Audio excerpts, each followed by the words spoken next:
La revue de presse.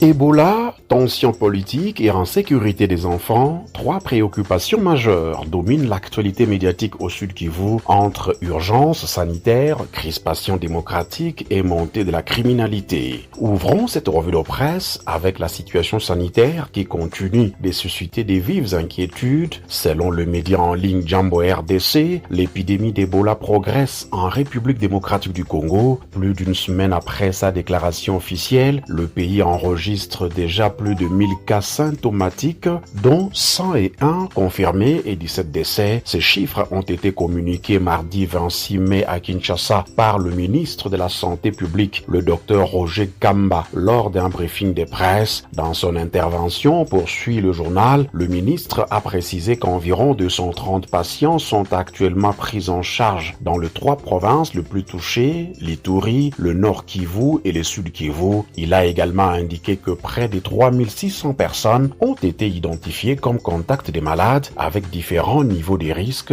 allant de faibles à très élevés. Les autorités sanitaires attirent particulièrement l'attention sur le comportement à risque au sein des familles. Le ministre a notamment évoqué des cas où des proches conjoints ou parents s'exposent directement en prodiguant des soins sans protection adéquate, augmentant ainsi le risque de contamination. Dans ces contextes, renchérit l'essentiel RDC, le service de santé intensifie les appels à la vigilance. Il recommande un strict respect des mesures d'hygiène, notamment dans les zones exposées comme Mitimuresa en territoire des Kabare au sud Kivu, où des cas suspects ont été signalés. Sur le terrain, cependant, les habitudes tardent à changer. Dans plusieurs marchés de Bukavu, Walungu et Kabare, des denrées alimentaires continuent d'être vendues à ciel ouvert, exposées à la poussière, aux insectes et à d'autres sources de contamination. Une pratique jugée préoccupante par les autorités sanitaires qui rappellent que le choléra et les maladies diarrhéiques restent également présents dans la région. Les vendeurs de produits prêts à consommer sont ainsi appelés à redoubler de précautions, conclut mon confrère l'essentiel RDC. Sur le plan politique, Sven Media rapporte une vive interpellation des 12 mouvements citoyens du Sud Kivu. Parmi eux, le Front citoyen, ces organisations dénoncent le silence des élus nationaux et provinciaux face au projet de révision constitutionnelle attribué au pouvoir en place. Dans un communiqué, ces mouvements expriment leur inquiétude quant à une possible dérive institutionnelle. Ils accusent le régime de Kinshasa d'instrumentaliser les contextes sécuritaires pour justifier un report des échéances électorales prévues en 2028.